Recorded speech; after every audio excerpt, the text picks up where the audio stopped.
maybe you want to reflect on, is the bookkeeping and accounting helping you make decisions? Even with us chatting with Johanna and planning for this podcast, Stephen and I just learned something new. And so, even if you've been in business for 15 years and you're like, I know this already, I would urge you to hang out, to stick around and just listen. Things change. It's always a pleasure to catch up and talk with you guys. You have such great insight into the industry. Welcome to ABA Business Leaders, brought to you by 3 Pi Squared, where we discuss topics on how to create and grow an ethical and sustainable ABA practice. Whether you're starting, scaling, or thinking about selling your business, we're here to share insights, stories, and strategies to help you on the journey. We owned a successful ABA practice for over 10 years. And now we help other ABA business owners do the same, without all the chaos. Stick around, you're in the right place. Hello, everyone. Welcome back to ABA Business Leaders Podcast, brought to you by 3 Pi Squared. I'm April. I'm Stephen. Today we have a special guest with us. I will introduce Johanna here in a few minutes. But first I'll just intro our Back to Basics season.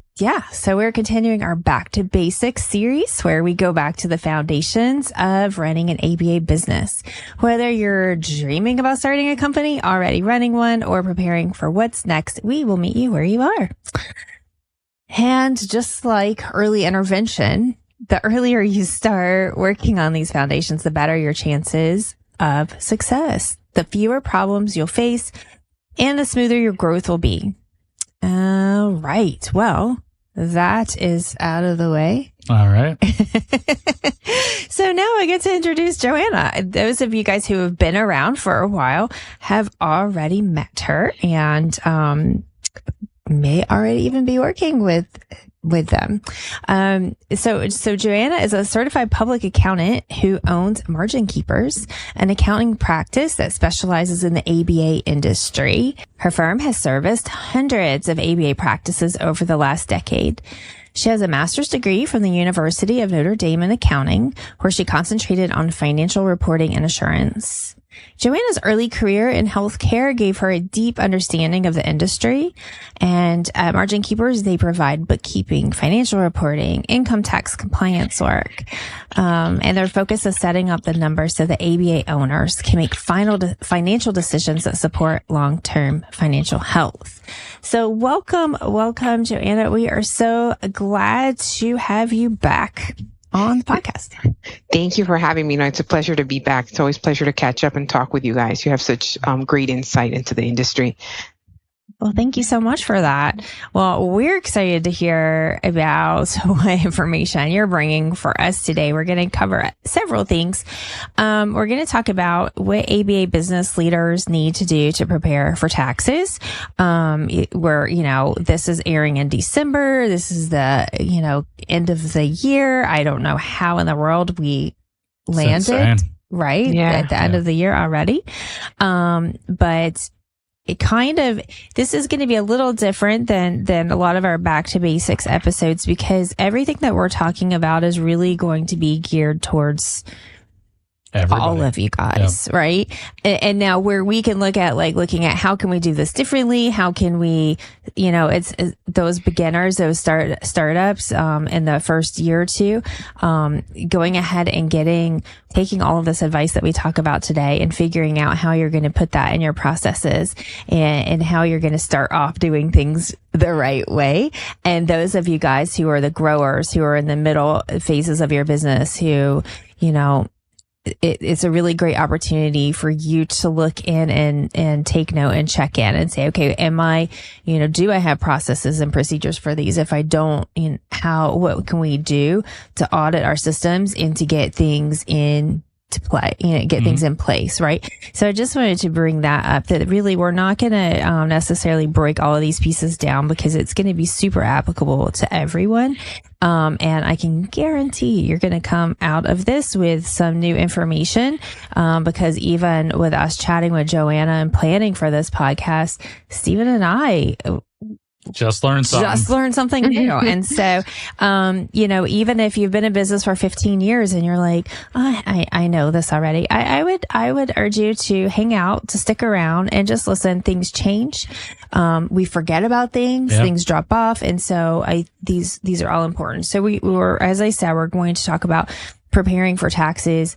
And, ideally, we're talking about it here at the end of the year because all of us business owners are thinking about it. However, let's not wait till December to prepare for the year. I mean, ideally, but there's it happens every year, right? Yeah. You just have this mass panic. Oh my goodness. Or at least do yourself a favor and plan for it. Say, okay, I know that I'm going to be doing some rushed things at the end of the year. There are some things that I need to take care of, things that I need to know. So go ahead a few months ahead, like in September, October, go ahead and look at your calendar and mark yourself off or mark yourself busy for those few, like for some space, right? So that you can really take the time to work on this.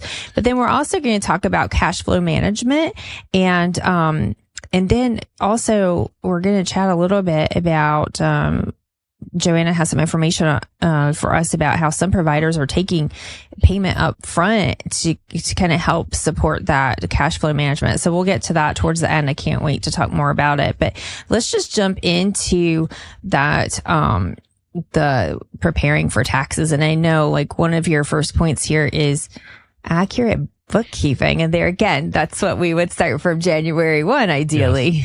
Yes. Yeah, that's right. Ideally, like you would have been doing this throughout the year. But if you haven't, we're still on time, to deal with it before you actually go into the time to have to do your taxes, right? And the reason that accurate bookkeeping is so important is because you're going to hand over those reports to a tax preparer, right? And they're going to rely on those to fill out their tax forms, right? They're not going to question or they have no requirement to audit and really dig into anything, right? So if you hand them over and there's mistakes, you could possibly lose deductions, right? Which nobody wants to do because we all want to pay less taxes. Or you could possibly understate revenue, which we also don't want to do because then if we get audited, we'd get in trouble, right? About the money we didn't report and then they tack on interest and penalties for not paying that back in the year it was due. So it is really important, right?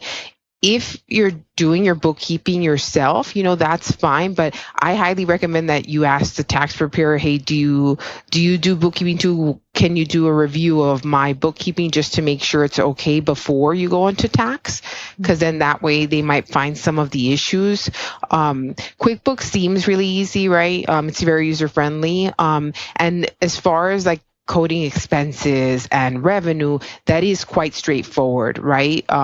But one of the financial statements that's necessary for income tax compliance is called a balance sheet. And this statement's more complicated. And a lot of the accounting regarding that can easily be done incorrectly if you don't have an accounting background, right? So, for example, accounting for loan payments. You might have a loan and then you think whenever it gets paid, you're going to code it to that loan, right? But loan payments generally have an interest portion and a principal portion. And if you don't split those, then first, your loan balance isn't right? So you might be thinking you owe less than you do. And second, you won't be getting a deduction for that interest expense, which is a valuable deduction. So that's an example of a balance sheet activity that might be harder to account for if you don't have an accounting background. The second most common issues I find when the financials are wrong when they were doing the accounting themselves is payroll. Very easy to make a lot of mistakes. It's not straightforward, right? Mm-hmm. People get paid. There's a portion of that payment that goes to the IRS, and part of it is not that you're paying it, but the employee's paying it. And so a lot of times I find people incorrectly code the whole amount they remit to the IRS as expense, but in reality, a portion of that is not your company's expense. That's your employee's portion that they're giving. And you've already expensed their payroll. So when you then go and code that whole tax payment to tax expense, you're overstating your expenses. And so that's a common area. So there are lots of common areas that can have issues. So it's always worth having a check. And if you haven't done any bookkeeping, it's really going to delay your process for actually filing taxes. And a lot of people don't care about this until they decide they need a loan during the year. Like, oh, I want to open a clinic now and I need a loan. And the bank's going to come and say, where's your tax return? And they're going to go, oh, well, hold on, let me go check with the tax accountant. And the tax accountant might inform them there's no bookkeeping done. We have to do a whole year's worth of accounting before we can even do your taxes. So it's going to take a while. So it's important, like beforehand, to get everything ready. Also, you can save money by proactively doing it, because if you do during the tax season, because there's a lack of capacity, prices go up at accounting firms, right? We're constrained on capacity. We can only do so much work. And because of that, it increases prices. So you might end up paying more at that time than had you proactively done it during the year.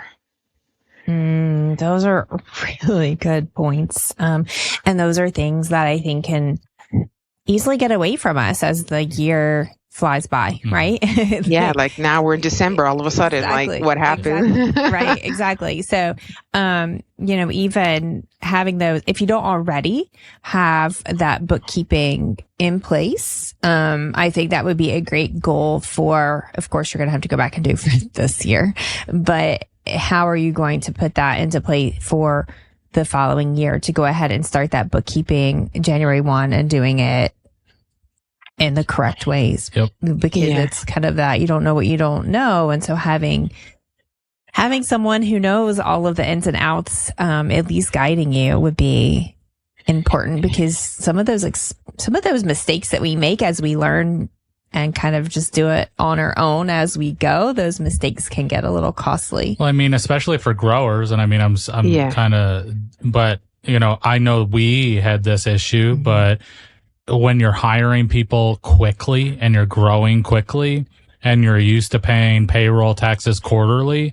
and then it's like, oh man, now I'm in this area where I have to pay it biweekly or monthly now. And if you're not doing this in advance, you may not recognize that. So yeah, anything like that can help with projections and understanding what your obligations are would be beneficial.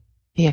And for our growers, if they already do have, they're listening, they already have bookkeeping in place, maybe you want to reflect on, is the bookkeeping and accounting helping you make decisions? Because like Stephen just went over, you might be needing to make decisions about how much money you need, growing, adding more people, etc. And if the financial statements don't really help you understand that, then it might be worth reflecting on, are there any changes that we could do in our accounting to help us make better decisions in this growth phase? It kind of, to me, as I'm sitting here listening and like kind of with more like a clinical perspective here, because that's where I was at, that's who I was in our ABA company. It would almost be like, I think it would be fair to say that it would be like providing services for a learner, but not collecting data on the daily, right? And like not keeping up with that daily data. It's in helping data guide your decisions. Yeah. And then making random or making guesses or making like decisions that you feel like are right.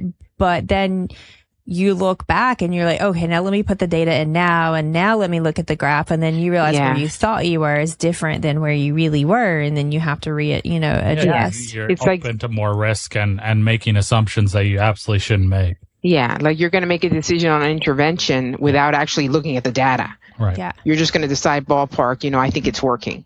Yeah. You probably wouldn't do that in your field, right? So it's the same for this as in regards to the financial health of your company.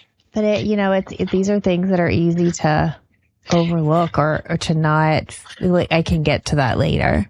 Yeah, it's totally head in the sand. We did that. Oh, always. Yeah, always. Yeah.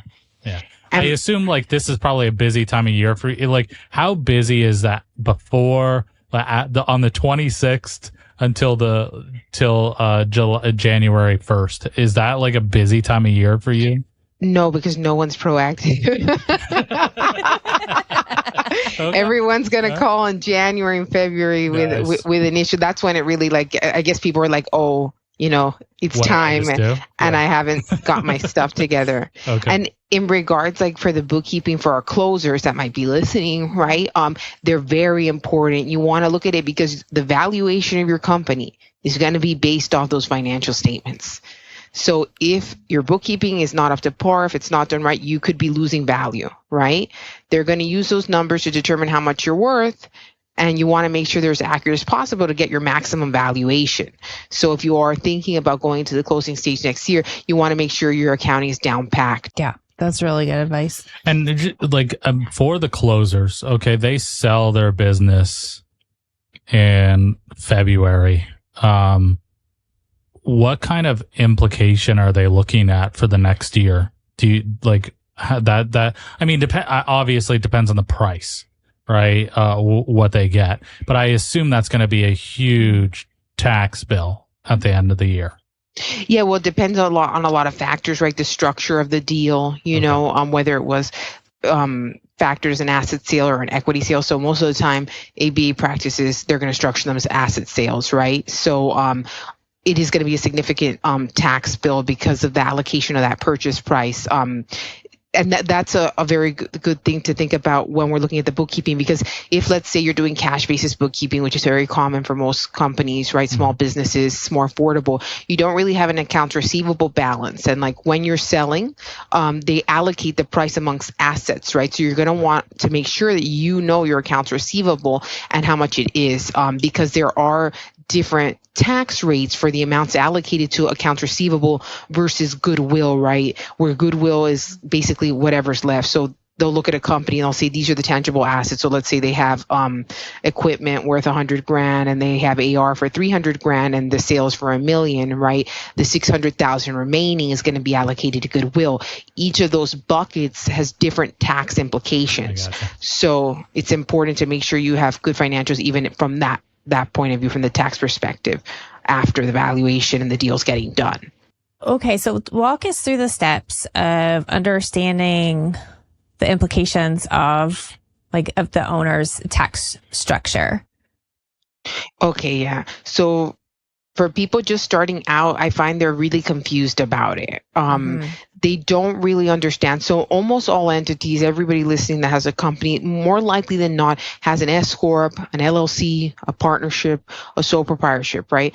The grand majority of entities in the United States are these types, and they are called flow-through entities, which means that they themselves do not pay taxes, but the money flows through to your personal return, and then you individually pay that tax, right? And that's something I find the clients really don't understand at the beginning. And because of that, they're not understanding, well, why do I owe this money? Why doesn't the company owe this money, et cetera, right? It doesn't mean that the company doesn't get its own return, because in several of those scenarios, the company will have its own tax return. It just won't pay taxes on that return. Right? So a lot of people just starting out are understanding the company had 50,000 profit. Why can't you just tell me what the tax amount is? Well, because it flows through to your personal return. And if you're married to Alex and he's got a W-2 job and he makes $100,000, right? And you have 3 kids and you own a house, everything is going to come into play, right? So all of that money gets combined, your personal situation, all the deductions that exist for you at a personal level come into play to see what that money actually gets taxed at. So that's what's really important when you're just starting out, understanding, right? More likely than not, your company, while it may report for income tax purposes, that money's going to flow through to you and you are personally going to pay the taxes on that. So you need to think about all the other things that impact that tax, especially if you're trying to save for tax, right? And you might think, I'm going to save 20%. That's the average amount that Americans are paying, right?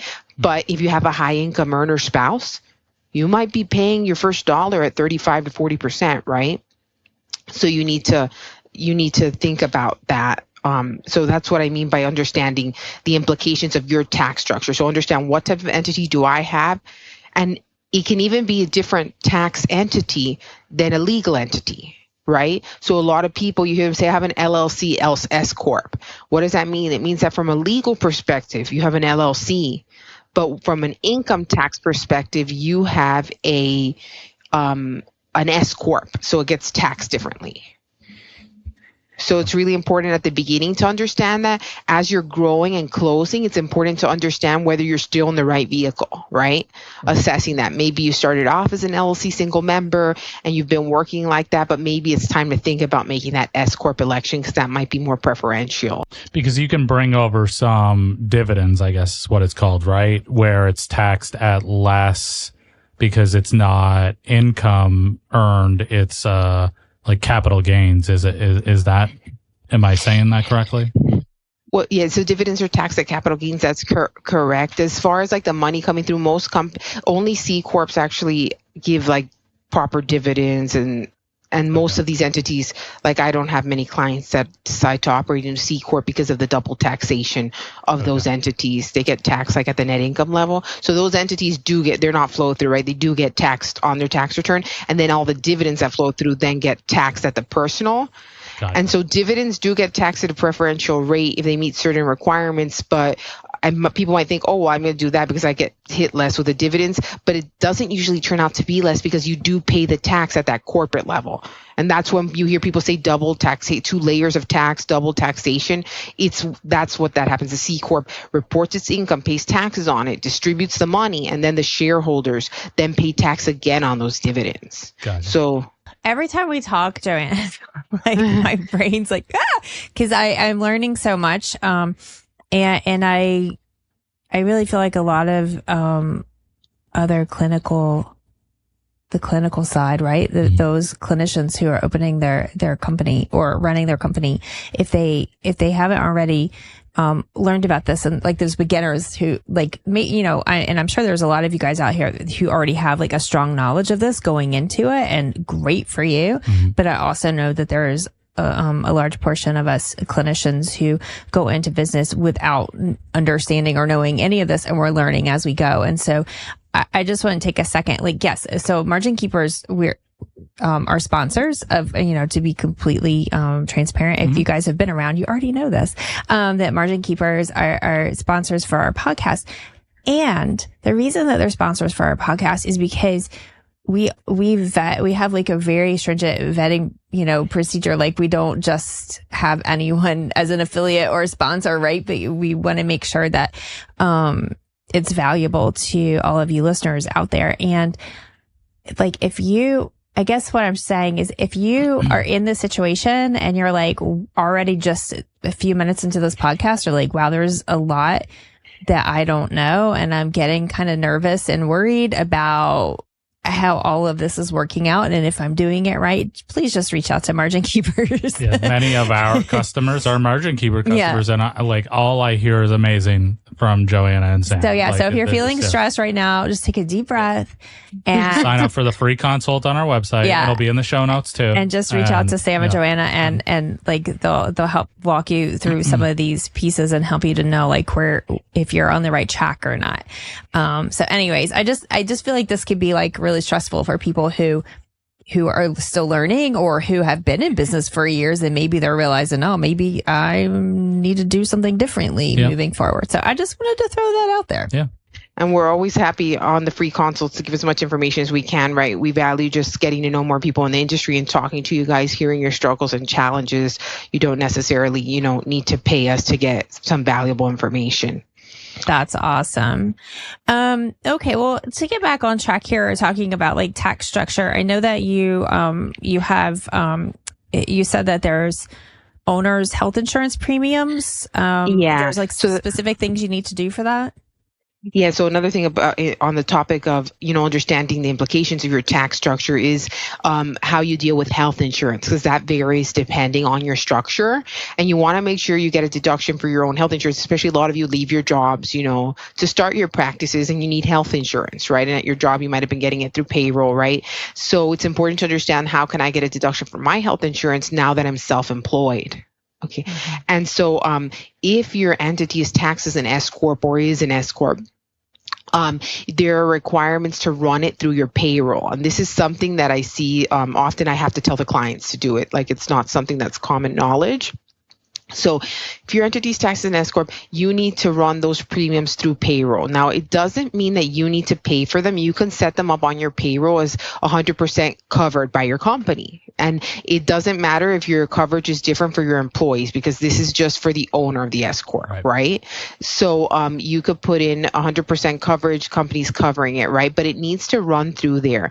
The other important thing is that your payroll company needs to know that you are taxed as an S corp, and they need to know that you're a more than 2% shareholder of that S corp, because those two things will impact the way they flow that through on your W-2. And unless it flows through exactly how it needs to on that W-2, the tax preparer is not going to be able to get a deduction for it. And so we all know health insurance is very expensive and only keeps rising. So this is a good deduction, right? So you can also include, as the S corp owner, your family's coverage, right? So as long as your spouse doesn't work at a W-2 job who's offered coverage for himself and his family, then you can include your family as well in that policy.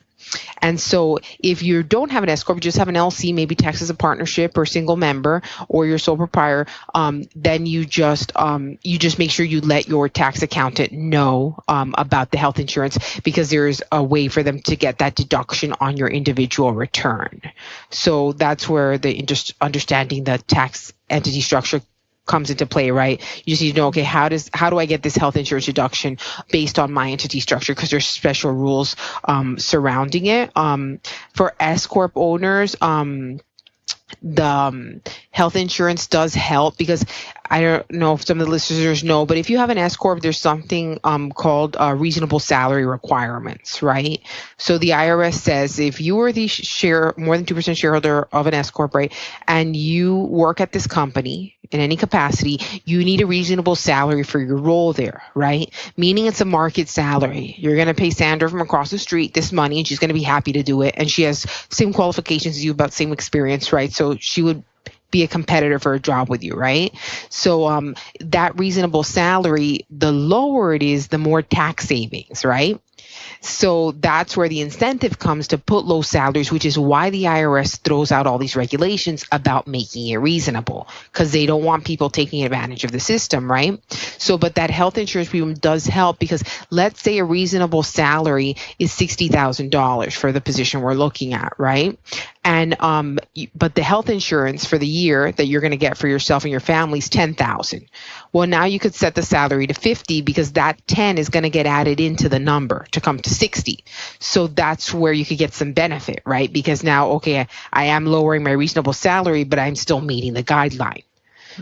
So there's some tax strategy involved also in those health insurance premiums and how they come into play for the S corp owners.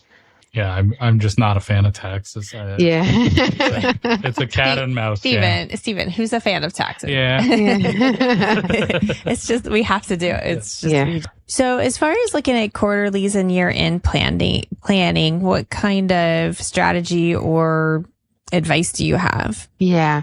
So first, I guess let's talk about what quarterlies are, because there's a lot of confusion around it, right? Okay. So essentially, if you're self-employed in any manner, whether you have a business or you're just a contractor that goes around working for people, right, you are required to remit estimated quarterly tax payments on the money you've earned, right? Because if we think about it, if I'm just a contractor and I go work and you guys are paying me, I don't have like a pay stub with a W-2, right, where you're withholding the money. You're doing me a favor. You're withholding the money for me and sending it, right, to the state and the IRS. So this is how they get their money essentially during the year, because taxes due when you earn money, not at the end of the year, right? Which a lot of people don't understand. They're like, oh, wait, when I file my taxes, that's when it's due. No, theoretically, it is due as you earn the money, right? Which is why people get withheld their money on their pay stubs, right? And so when you're self-employed, it's your responsibility to remit these quarterly estimated payments. And so that's the first level of confusion. Like, people didn't know. Oh, I didn't know. Like, they were in business a year and they didn't know, or even sometimes multiple years and they didn't know. They were just paying it at the end of the year with penalties and interest, not really knowing, hey, there's a way to avoid these penalties and interest if I'm proactively paying in my taxes every quarter. So that's the first thing I'd like the listeners to be aware of if they weren't already. The second thing about this, that there's a lot of misconceptions. Like, I'll get clients and I'll say, and they'll tell me, oh no, but I'm an S corp and I'm an employee and I withheld taxes on my W-2. And that is fine for the income you earn through the W-2, but the other income, which is the profit that's left, so you get paid, you pay everyone, there's profit left in the company, that money has not been taxed. So that's a comment. They're like, I don't understand. I was paying my W-2. Yeah, but that's only for your salary. And there's another $100,000 here of profit that's not been taxed. So, that's, that the quarterlies would be on that additional money, right? Which you would have to factor your W-2, because as we talked about earlier, it's not an easy calculation. Like, we wish it was. When people ask me and I have to explain, it's so confusing, and it's like, I wish it was 20% and I just multiply it, you know? Right. But it's not. So like, when you doing the S Corp, you do have to factor, I had my W-2 income and the profit from the company to get that estimate. Another common thing people will tell me is like, oh no, I don't have to pay because I paid with Gusto or ADP or Paychecks, right? And they don't mean like their W-2, but they, you know how when you own the company, you file those quarterly reports for the payroll with all the tax money that you withheld, the Social Security and Medicare you were paying, right? All that money, right? And they're like, I paid that. And then, so they're not understanding that is money related to your payroll. That's payroll tax. When we file your taxes, that's an income tax, a tax on income, not payroll. They're not associated, right? So no, you haven't paid it. And it's really hard. Like, sometimes they're like insisting. I'm like, there's no way that ADP knows how much money your company made. Were you telling them? You know, I always ask them, I'm like, were you disclosing to them how much money you're making, sending them quarterly financials? And they still kind of drill on, but it's important to understand those are payroll taxes. And when we file our taxes at the end of the year, that's income tax. So they're separate taxes. So when you pay these taxes, right, the quarterlies, right, either you can sit down and actually project and say, okay, I'm factoring to owe this amount. Now, because of the implications with how to calculate the tax, it's so complicated. Most people couldn't do that, right? They might have a service like we do that as a company. That's a service that clients can sign up for. We actually will sit down and pretend like we're doing their taxes on March 31st, right? To see how much they owe for that first quarter payment, right? But if you're not doing that, you know, you don't want to pay an accountant to do that. You don't want to have to sit down and figure that. There is a safe harbor rule the IRS has that will allow you to not pay penalties and interest. And that's if you pay 100% of the tax that you owed from last year. So if it's 2025 and I go and I say, hey, last year, 2024, my total taxes were, and we should remember that it's not just like what my accountant told me I had to pay when I filed. It's the actual total tax number on that return, right? So on your 1040, that's the tax form for people, it's line 24. That'll say total tax. So let's say that said $20,000 last year. Well, I could go and I could pay $5,000 each of my quarterlies in 2025, and that will make sure that I don't pay penalties and interest because I paid 100% of the tax I owed last year. Okay, so if you're like, okay, I don't have my stuff together and I don't know how much to pay, I can just go back and look at last year and pay that same amount. Yes. To kind of, while I'm figuring it out. Now, what if it comes out to be less than that? Do you get your money back or no? Yes, of course. So you'll get a refund when you file. And if it's too little, you'll make a payment when you file. Right, they'll never keep anything that wasn't actually due. You just won't have to pay the penalties and interest. Yeah. That's a cool trick. And so if you're a grower, right, you might not want to use that method if you want to if you don't want to end up with a huge tax bill, right? Because if you're actively growing, you're probably going to owe more money this year than last year. And if you don't like to be in a position where somebody's telling you owe a large amount of money at the end of the year, then you want to be proactive and you want to actually get estimates done by an accountant or a tax preparer. Yeah. During the year. Growing is super exciting. And I know we get excited. We're like, oh, we're growing. We've hired X many people this year. We've gone from, I know it's not always neat and tidy from January to December, but let's just say, right? Like from January to December, you've like tripled your business. I think too, that also makes for really complicated, like planning, forecasting. Yeah. Yeah. And if you're like, which is common, right? A lot of my clients may be getting a mortgage during the year, right? Most of the time you won't get a mortgage if you owe any taxes. So if you put yourself in a situation where you're not really proactively planning and paying, you come to year end and you owe $40,000, you don't have it. You go on a payment plan, and then during the year you want to buy a house, they'll probably require you to pay that off completely. I have seen very few banks waive that requirement in the past. Like they want the IRS paid in full because the IRS is ultimate power of collection, right? Yeah. And the bank doesn't want the IRS to take the house to satisfy their debt, right? Because they will come over the banks, right? So that's important. And if you're a closer, right, and you're looking to sell, you want to make sure you don't have any tax obligations, because they will check for that during due diligence and closing procedures when you are making that sale. And so you want to make sure you don't have that over your head to deal with. Yeah, that would stink. Yeah. Okay. So is there anything else, regarding quarterlies and year-end planning that we... No, I think that was it. Yeah. Okay. We covered. Okay. So let's move on to, I think a topic that's going to really, resonate with everybody in December, early December. Should you make purchases before the year ends? A lot of times as business owners are like, oh, maybe I'm worried that we didn't like spend enough money to like, make a loss or like whatever to like, offset the taxes. I don't know the right words. Yeah. So let's like buy a bunch of stuff, or let's go ahead and like stock up on things, at the end of the year, so that we can offset some of that. Yeah. So the first and most important rule is that you're only going to buy things if it makes sense, right? Buying something just to get a tax write-off is never good advice, right? Because you're still losing out more money. So if you're still spending $100 to get the $30 write-off, right? So it's kind of, you're actually having a larger cash outflow than actually paying the tax. So unless it's something that's part of the plan that would be beneficial, I would not go on a spending spree, right? Especially as we'll talk later about the cash flow effects. We all know at the beginning of the year is pretty rough in this industry, right? So you want to make sure you're not depleting all your cash just to get a deduction, right? Now, putting that aside, if there is something you were thinking about getting, like perhaps you're going to open a clinic space next year and you anticipate needing a lot of furniture and supplies, etc., right? If you're going to buy it anyway and you want the write-off this year, then yeah, that's great, right? Just make sure you have a good cash position. You're not going to deplete your funds and get yourself in a bad position, right? And keep in mind that you might still owe tax. So a lot of times people think, oh, I've got this deduction, it's I owe $1,000 in tax. So then they say, oh, well, here I also had this $1,000 computer I bought. Well, it doesn't lower the taxes $1,000. Right. It's just a deduction, right? So it lowers the expense somewhat, but not dollar for dollar. So that's important to understand, that you might still owe tax and you need the cash to pay that. If it makes sense and you want to do it right, then you can go ahead and purchase things, right?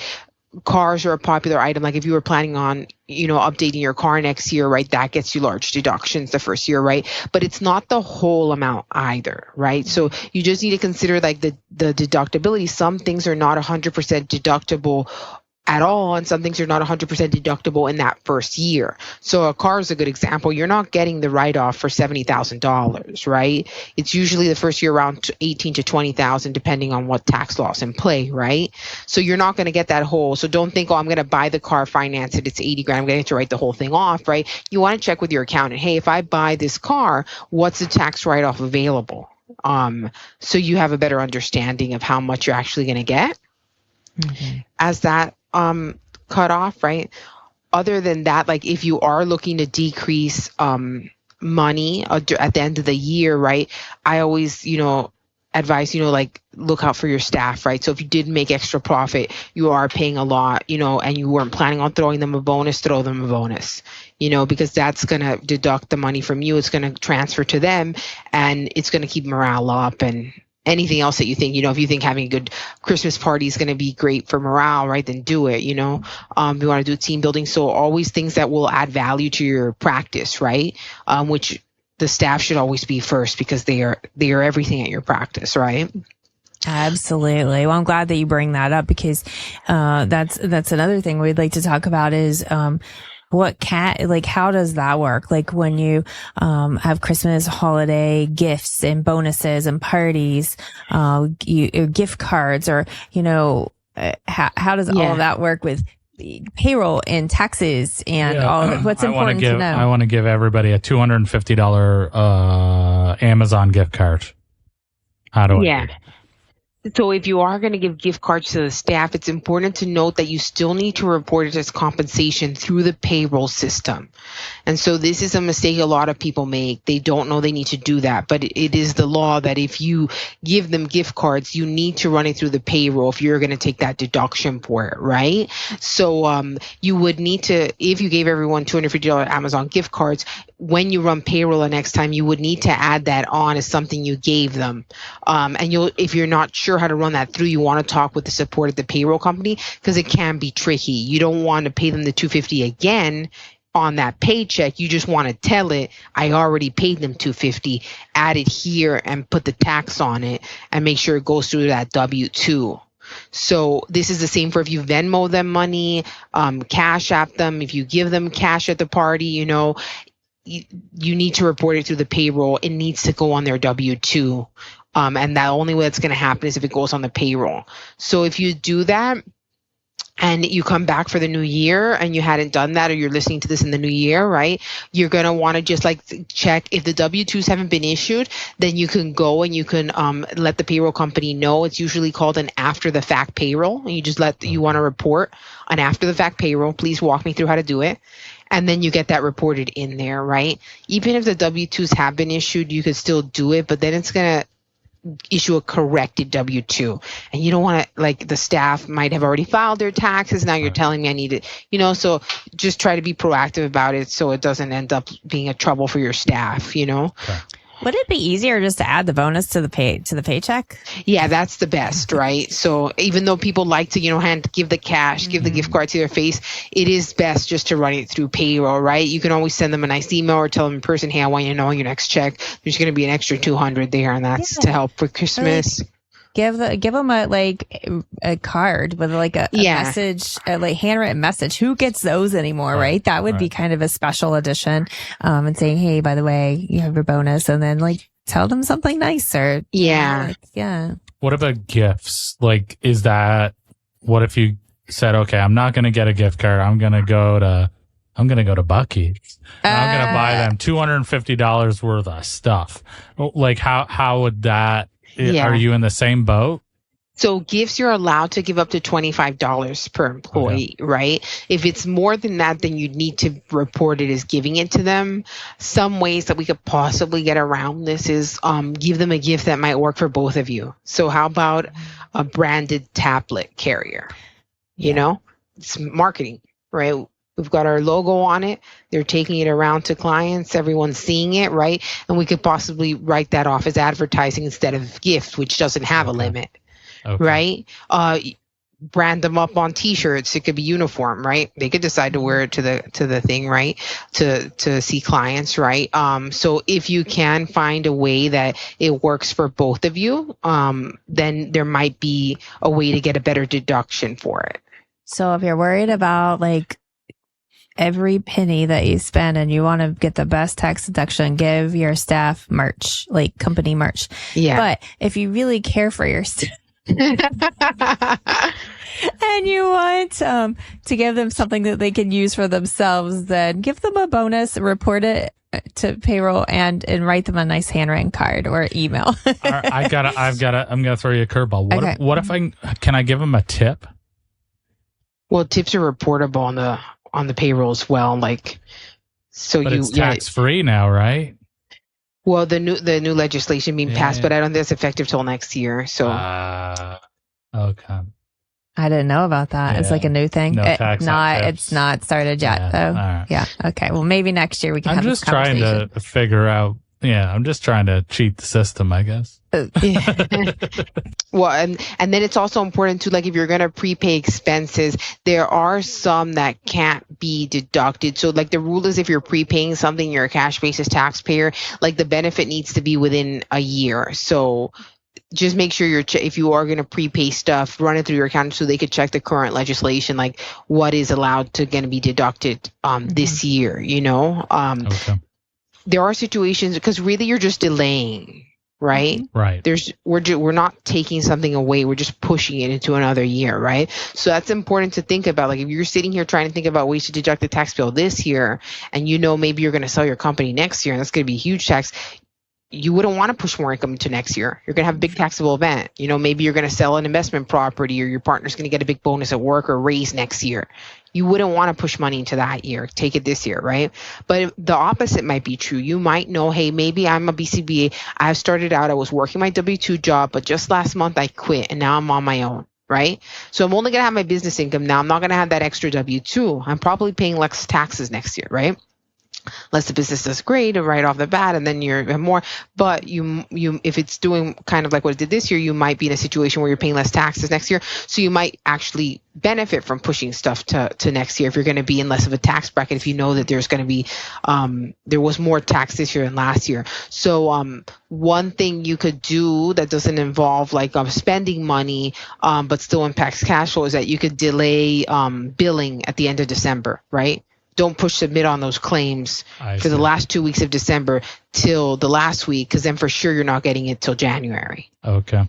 Right? So that's something you could do if you feel like, oh, I'm already at the top bracket. I think next year I'm probably going to make less because I didn't sell my house. I sold my house this year. I'm not selling it next year. I don't have a profit. Let me delay the billing just to get it into next year versus this year. What about is it too late to set up like a 401k or something like that to try and put something in there to reduce your taxes, or is it too late? Yeah. There's a lot of compliance with that. If you're not if you just want, you're the owner and you can't afford yet to have a retirement plan for the employees, you can go open an IRA, which is an individual retirement account, right? Which is like a 401k. So 401k is at work, right? So an IRA is like people that don't have one at their job and go get one, and you can deposit money into that. And you don't have to do that by year end because they let you do it up until the tax deadline. So even if it's April 14th, I could go and deposit and say it's for 2025. For ABA companies, the cash flow is, in my opinion, and I believe that from what Johanna has shared with me, that it really is a bigger issue in ABA companies than your traditional company because of the way the insurance reimbursement works, right? Yeah, so it's probably no surprise to anyone listening, except maybe if you're just starting out and didn't really, you were just working, weren't really involved in the operational side of the practice you were at, that the money's not coming quick, right? There are several obstacles between point A and point B, which could delay that money. So in the ABA industry, like the medical industry as a whole, it's very important to think about cash flow and plan for it, right? Versus if I just had a shop where they come in and they pay me right away with their Apple Pay, for the Apple I'm selling, right? I'm getting that money right away. So in this industry, cash flow is a bigger issue, and it does need to be proactively managed, and owners need to be aware of that. So just the normal delay of a billing, right? Of getting payment, right? Maybe the best payers I've seen could pay in 2 weeks, but really I'd say most are around 3, 4, right? And some even up to 6 weeks, right? That's just normal. Nothing's wrong, right? No problem. Yes. But then there can be a problem, right? The authorization number was wrong, put the wrong rendering provider, units were wrong, right? Whatever the case might be, right? Or we send the claim to the wrong place, was new client, right? We didn't know what the payer ID was.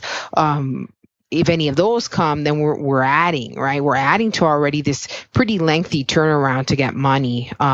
Meanwhile, we've got payroll. And nobody's going to be waiting, for us to get paid, or they're not coming to work on Monday. So we need to make sure that we have money for payroll and all the other expenses, right?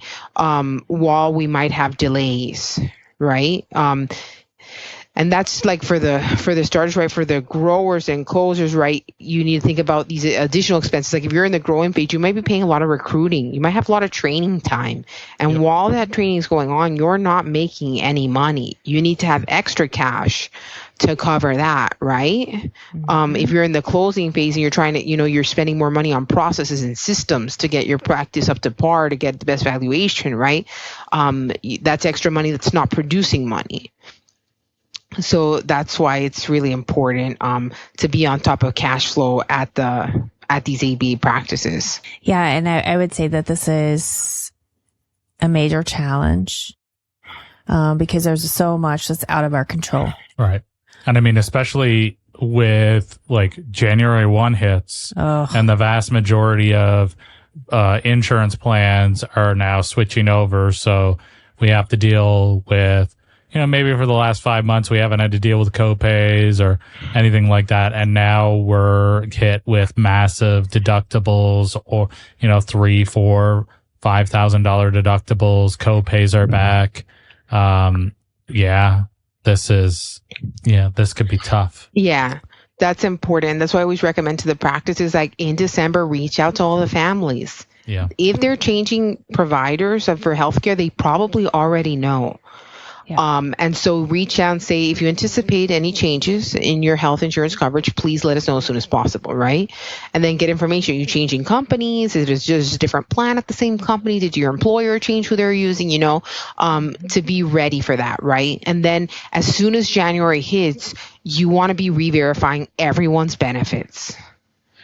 And you want to keep a log of, and new deductible. The deductible is the biggest problem, right? Yep. Because it means you're getting nothing, right? If there's a copay, you're still getting something. There's a deductible, you're getting nothing, right? So that's the biggest problem. So you want to make sure that if there's a deductible, right? And we'll talk later about collecting that money up front, but just make sure that you're aware of whose policies are changing. Re-verify first week of January, start calling them. Sometimes they won't have benefits loaded, which is kind of annoying when you call them, but then just keep trying, right?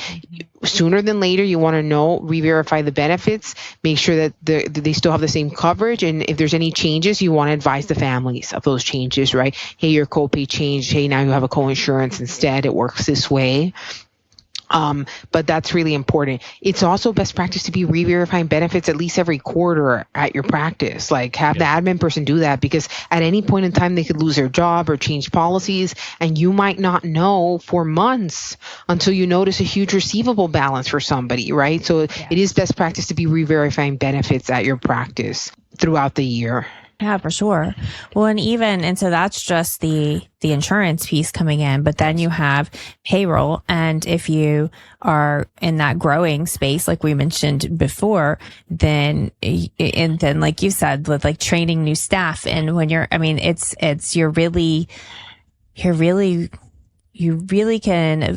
get yourself into a bind quickly. Yes.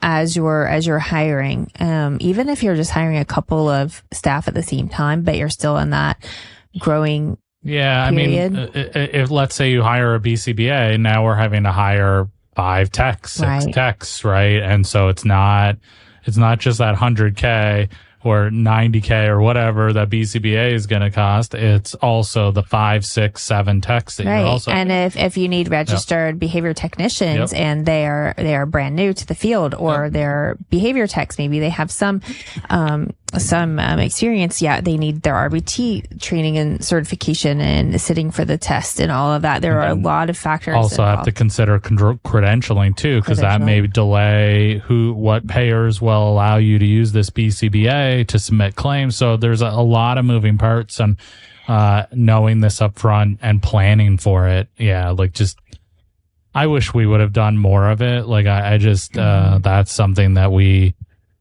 there was so many stressful times, and it was all because of this. We just didn't plan well enough. Well, we thought that you couldn't.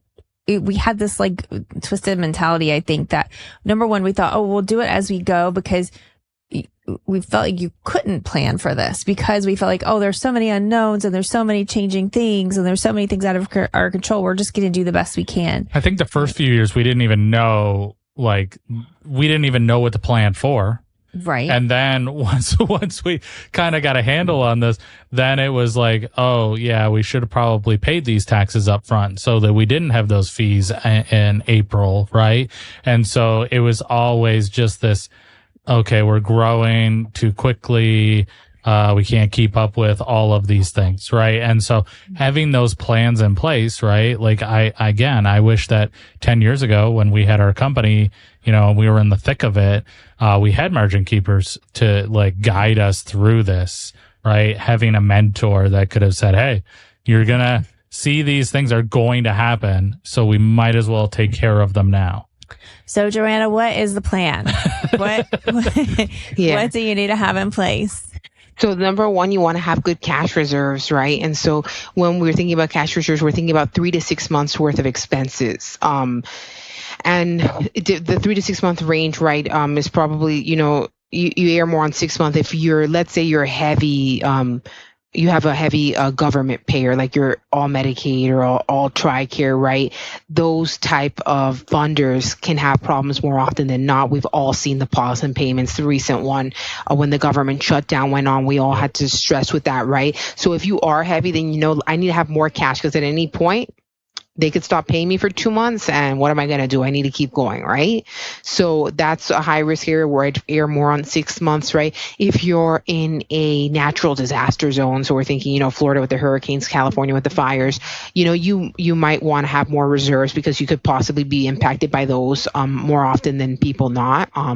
Some people, they might not like to have that much in savings in the account, right? Because it's like, well, it's just money sitting there. Well, you can have a brokerage account and have the money. Those don't take that long to cash out, right? You're not going to get it the next day. But if you feel like I've got enough in cash to deal with, a couple weeks, then yeah, put some in a business brokerage account so it could be making some money for you. Right. You don't feel like it's a waste.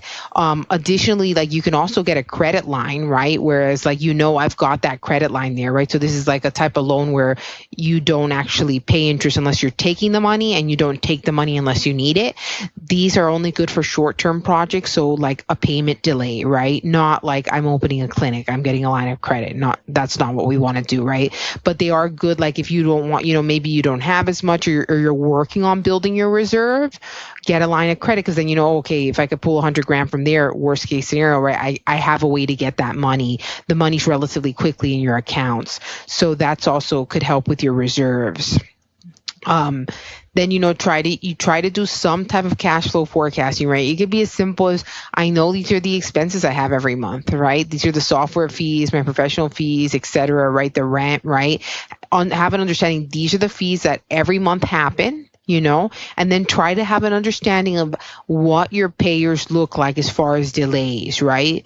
You just need to track data maybe for a month, like just see, okay, these dates of service for Aetna are getting paid on these dates, and these for Cigna are getting paid on these dates. And you can establish some type of like understanding of, hey, okay, generally it's taking 3 weeks for Cigna to pay, and Aetna's taking 4 weeks, right? Because that will help you then if you're in a situation where you're running low on money, anticipating, well, what kind of deposits might I be getting next week, right?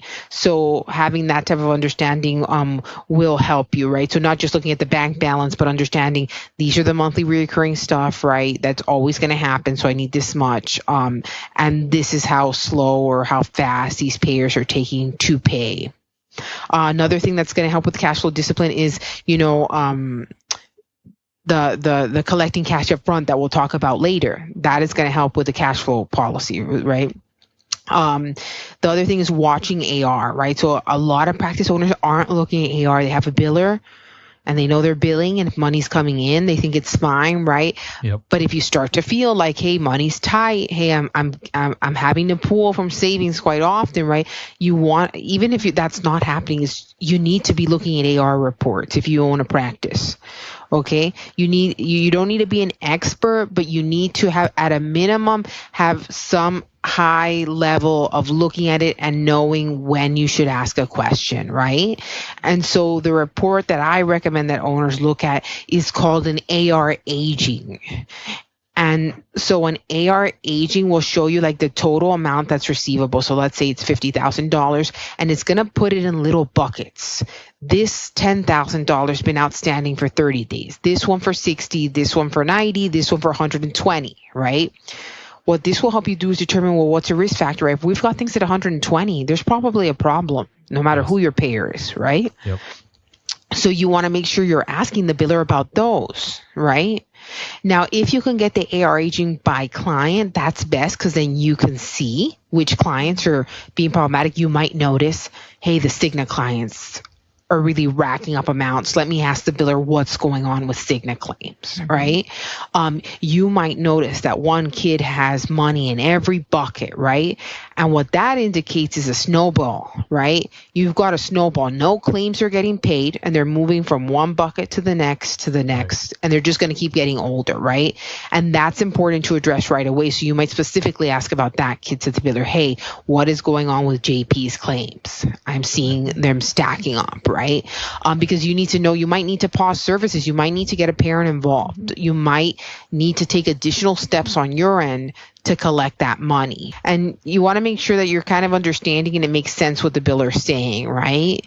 Because if the biller's saying, it's just, they're just taking long to process, right? JP's got all this money and they're just taking long to process. Well, let's pretend JP has Aetna. Let's look at a couple other Aetna kids. And we might respond to the biller, well, the other Aetna kids aren't having these type of balances, so why are their claims getting processed and not JP's, right? Because they might need some more. It might be sometimes they assume what the issue is or think what it is, but it might not actually be it. It might be a larger thing, like maybe there was the authorization wasn't on file. Yeah, it didn't go through. We need to stop. So things like that. So that's important. Understanding your biller's report. So just that AR aging, try to get it right. If you have an accountant, they know what an AR aging is. So call up your accountant and be like, hey, can we meet for 30 minutes? I got this report from my biller and I just want you to help me make sense of it. I do that all the time with my clients. I share the screen and I explain to them what it means and what they should ask their biller. And after you do that a couple of times, you'll be able to do it on your own. Yeah. So I just have a quick question. A lot of times I recommend or urge, business leaders to go ahead and set aside time in their own schedule to bookmark to take care of these things that can easily be overlooked.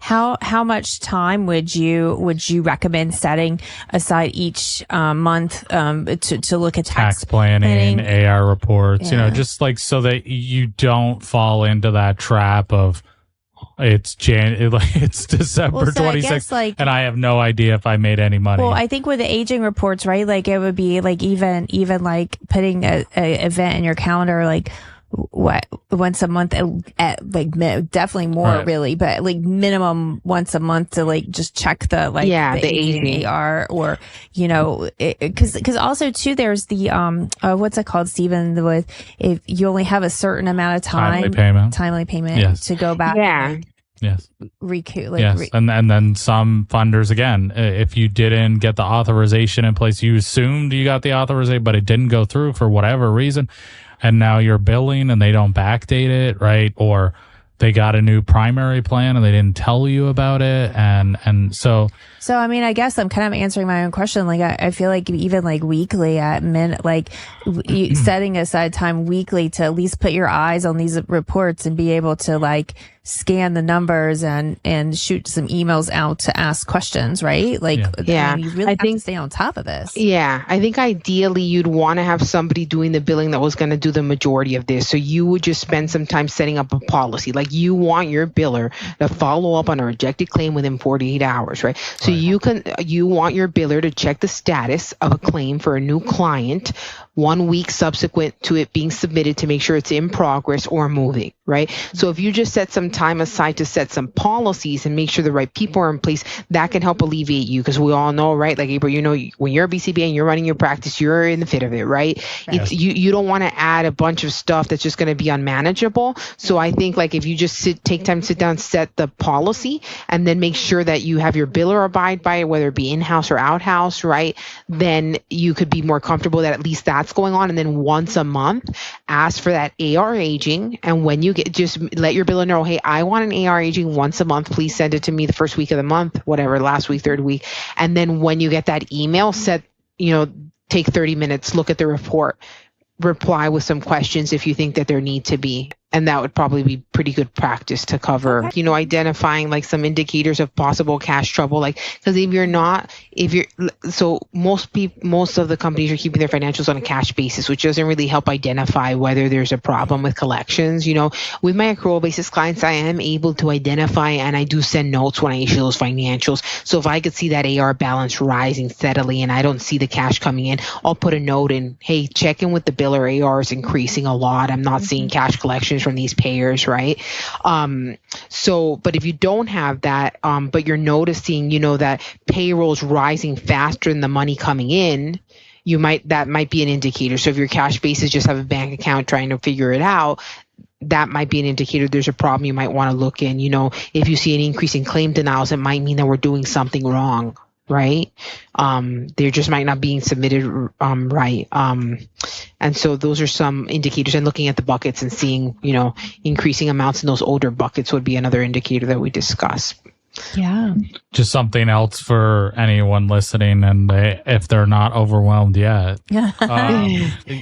Also looking at cancellation rate, like that's going to be more of a leader indicating, right? So if you're at 25% cancellation rate and you're still paying your staff because maybe some of them are salaried, or you have to pay based on the rules in your state for predictive scheduling laws, that can also be a huge factor, right? So something to I think out of everything, because even me, in my limited understanding and knowledge of how all of the financial pieces and insurance and all that were into play, I think that was the number one thing that I did know, right? That was the biggest red flag, was if payroll is rising faster than revenue. Yeah.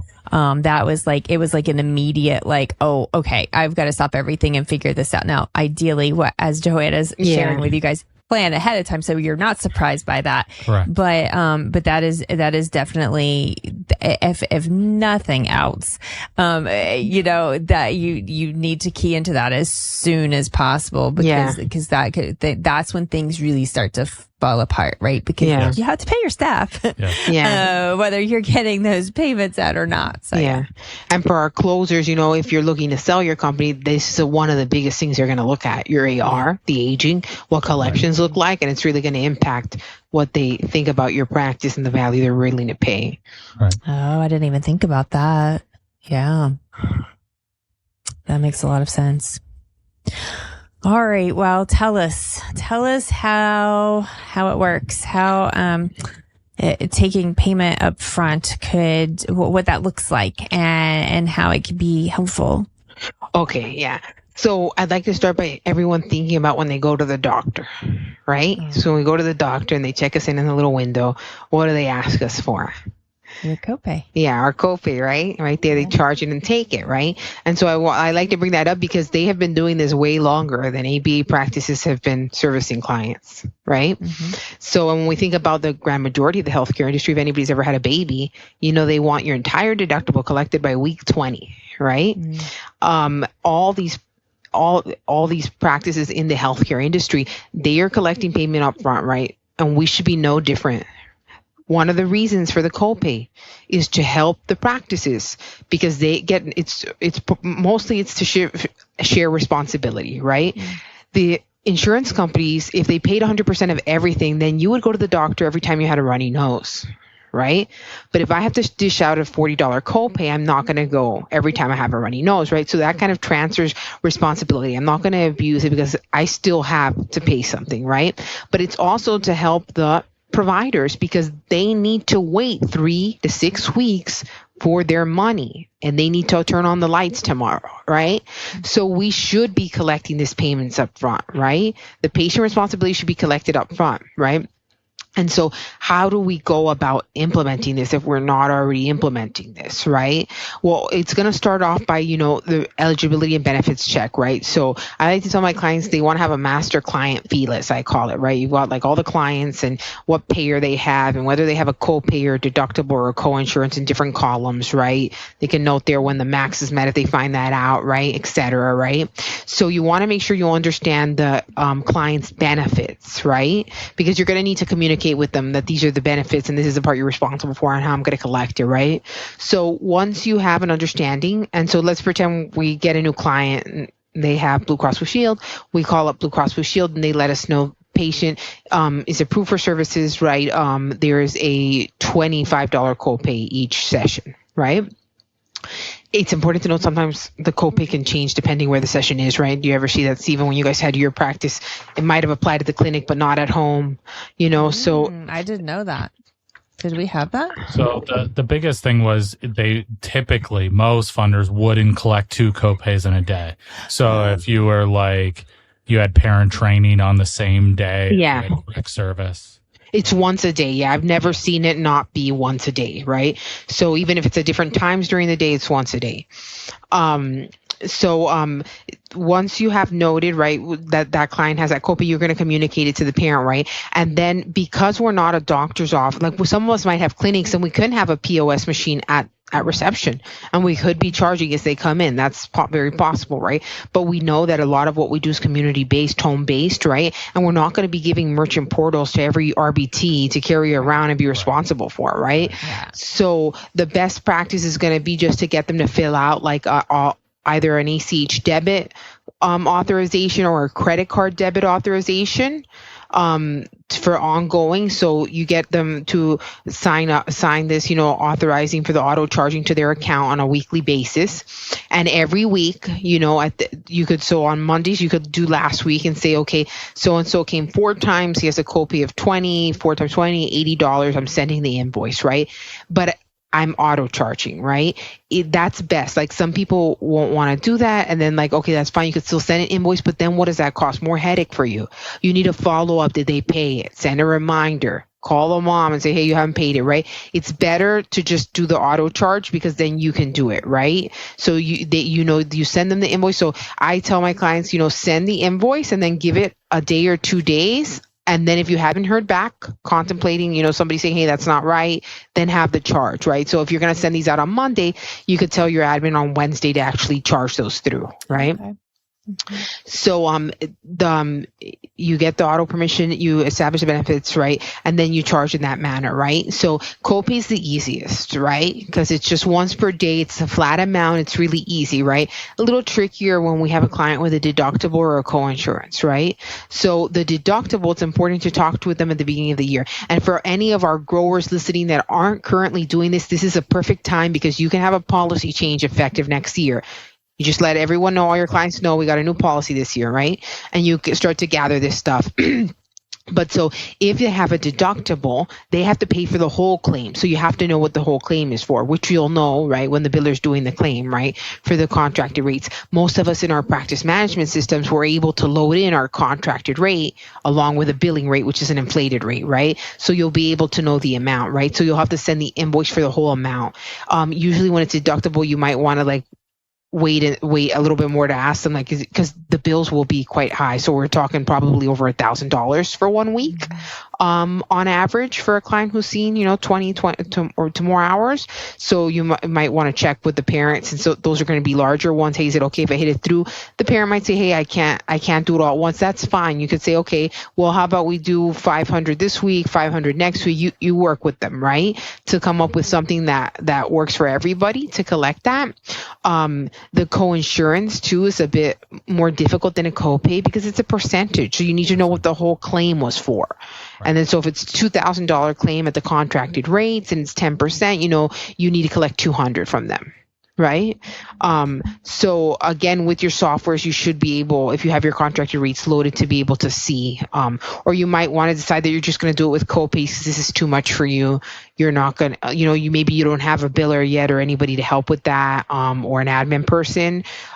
So you're doing everything on your own. So at least do copays and not those. But I would recommend doing everything, right? The deductible, the co-insurance, and the copay. Gets a little tricky because basically if there's a deductible, there's generally a co-insurance attached to that. So the way it works is that there's a $2,000 deductible, right? And once that's completely paid, then the co-insurance kicks in. So there can be a claim where it's in the cutoff, right? And so you've got like $500 left of the deductible. So you need to charge that $500, but there's the, $600 more on the claim. Well, that gets hit with the 20%. Right, or the 10% or whatever it is. So that gets a little tricky at that point. But then going forward, it's just that flat percentage. Every week you would have your set date where your admin person would, because in a perfect world, an admin person would be doing this, not you, the BCPA running the practice. Right. It's too much, right? So that you would look at what the bill is and send out that invoice. If you don't hear back in 2 days, you're going to auto charge the account, right? And so getting a merchant processor is pretty straightforward. Most of the practices probably already have them, even if they're not collecting up front, because they have to collect at a certain point. Eventually. Yeah. But if not, even if you just have a QuickBooks subscription, you can add it on there. Most of the banks will add it onto your account. Here's a pushback I'm going to give to you on this, because I personally did not like collecting up front for one of the reasons that you said, right? Like, because the insurance would never update their deductible very well. So you could call them up and say, okay, I'm pretty sure they're close to hitting their deductible based on my own calculation, right? Like, our ABA is going to be the vast majority of their copays and or their costs. Maybe they have speech every once in a while, or they go see a doctor, but I'm going to be paying the vast majority. I'm going to be collecting the vast majority of that deductible. But the funder says, no, they still haven't done it yet. They still haven't done it. They still owe $1,000. And you're like, I know that they owe more than that, or they owe less than that, because I've already collected $1,500, right? And so what happens is that unless you're really paying attention very well, you've collected too much. And now, your merchant account has taken 3-4%, and now you're having to reimburse them the full amount. And so now you've lost 4% of a certain amount of money. So I would just wait until the end. And the same on the other end is, when they reach their, out-of-pocket max for the year, right? Unless I am actively, keeping up with that. And then again, even at some point, I'm going to have to stop collecting copays, coinsurance. That may be 4 months in, that may be 3 months in. It just depends on how much benefit they have, how good their plan is. But the insurance company is like, no, they still owe more for their out-of-pocket max. And then they come back retroactively and say, actually, we shouldn't have been charging them copays.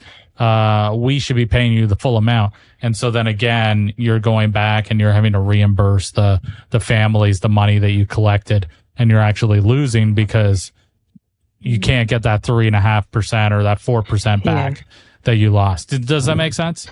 Yeah, and it's a legitimate concern, right? Because it's going to happen. Right. It's going to happen. As far as like losing the 4%, I would just rather than offering the reimbursement, you generally, that might happen with a deductible, right? And now we need to reimburse, but they still have a coinsurance. So I just offer, I'm going to carry it to apply to your coinsurance going forward. So I would do that first to avoid losing the 4%.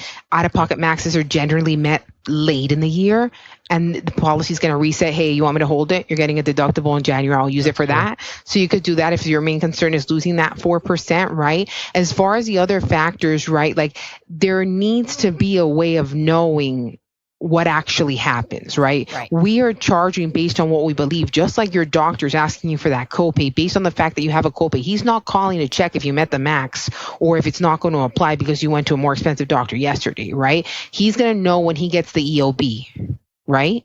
And you're going to get an EOB as the patient, then you'll know, hey, I shouldn't have been charged it. Next time I go, I'm going to ask him for that money, right? So there needs to be a way for where the providers are tracking this, right? Which is not only for this, but because you can be overpaid by an insurance company, right? A claim can get paid twice, and you're responsible for notifying the company and sending the money back, right? If they haven't come back to reproach it yet. Right? So in your billing system, there must be a way to track this, right? And generally how it is where the payments are applied, right? So your biller should be able to tell you if you already collected the copay, because generally if you're collecting, you're letting your biller know, right? If it's an outside biller, if the inside biller is keeping track of it.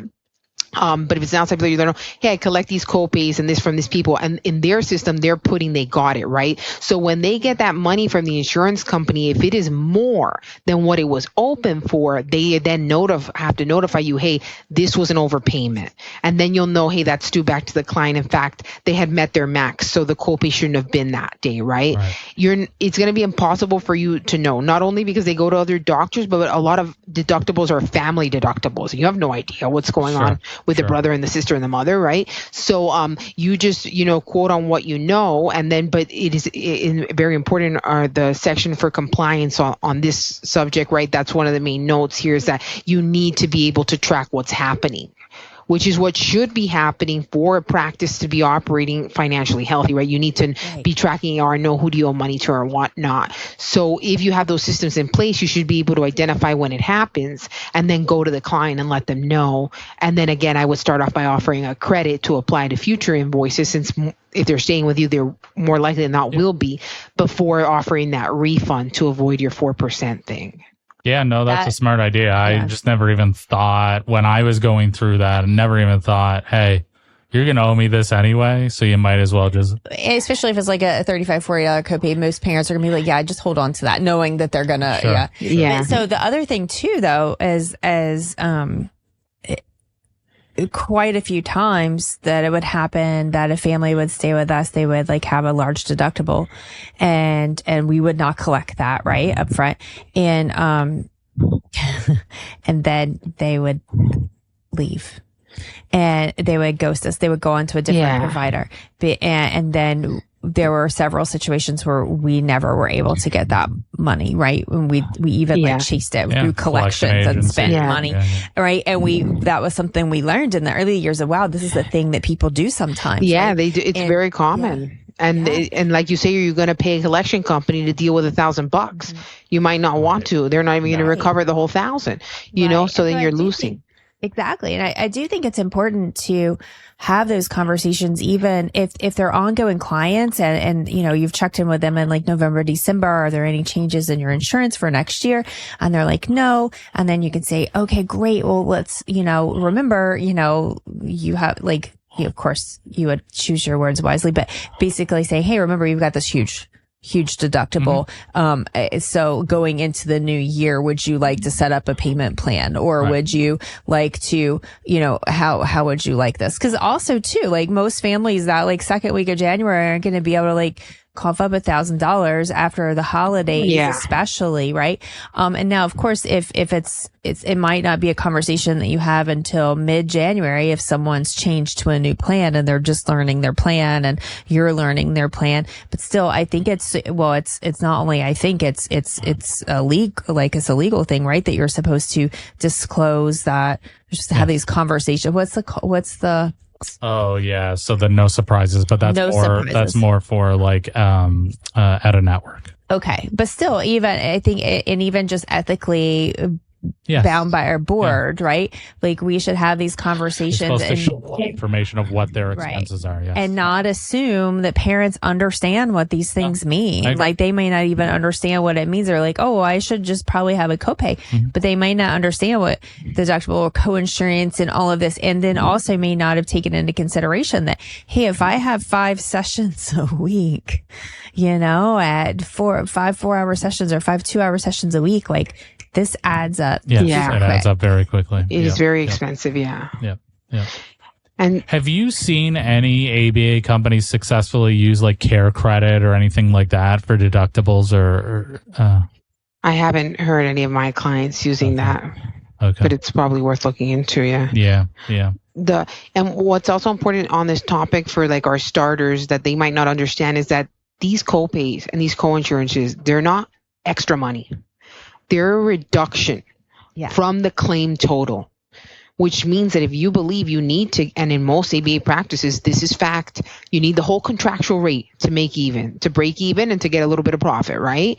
You need that whole rate. So if you're saying that you're giving away part of it, never going to get it, you can be in trouble quite quickly. So it's not extra money. They're going to reduce it from what they pay you. So you need to collect all of it to actually be getting your $50 rate per hour or whatever it is, right? Yeah, that's really important to emphasize. And then based on your contract, you are required to make an attempt to collect copays and co. Yes. Yeah, we hear sometimes of companies who just waiving it. Just waiving. Yeah, and that's a very good point, because literally the payer could come tell you, "Oh, great, you don't need this money. I'm slashing your rates. If you are not collecting it, and you're still going to get the copay." Yeah, so you definitely don't just want to be waiving copays without a systematic system, checking with a lawyer about what's legal in your state and what you because there's a lot of consistency that probably needs to be met there with you applying that without, with no discrimination, essentially, right? Exactly. So it's not something you just want to be doing without consulting an attorney in your state.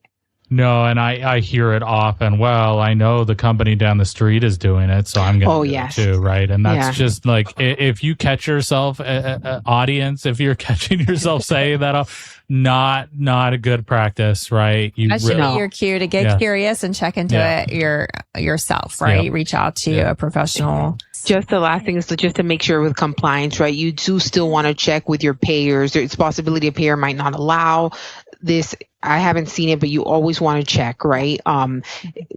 Check with your payers to make sure there's no requirements. And that's true on all fronts, right? You always want to check your contracts if there be things not related to money, maybe related to RBT credentials that are necessary or something like that. And you might not know. You want to read these contracts carefully. You want to understand your obligations under them and make sure you're not violating them when you implement any policy at your practice.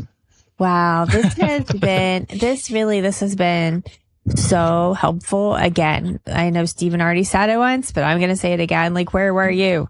Where were you like 10 years, 15 years ago?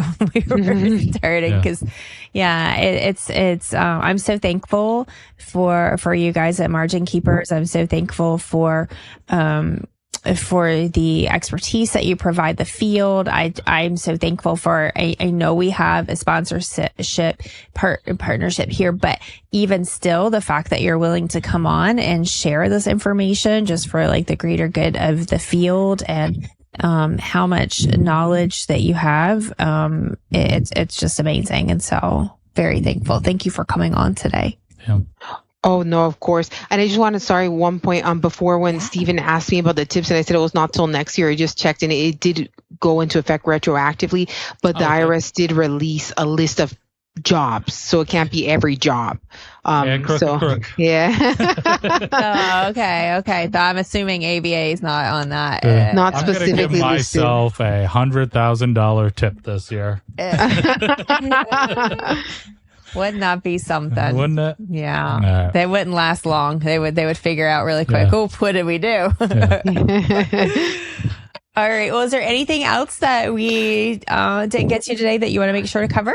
No, that was it. It was great catching up with you guys, and I hope these topics help a lot of the practices that are listening run more efficient and financially savvy practices.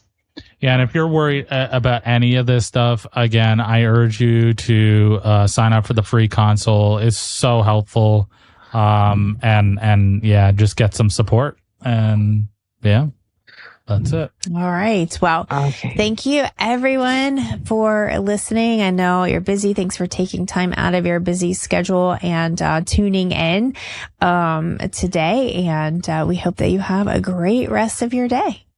Thanks for joining us on ABA Business Leaders. We provide mentorship, courses, handbooks, billing support, credentialing, HIPAA support, web design, and more.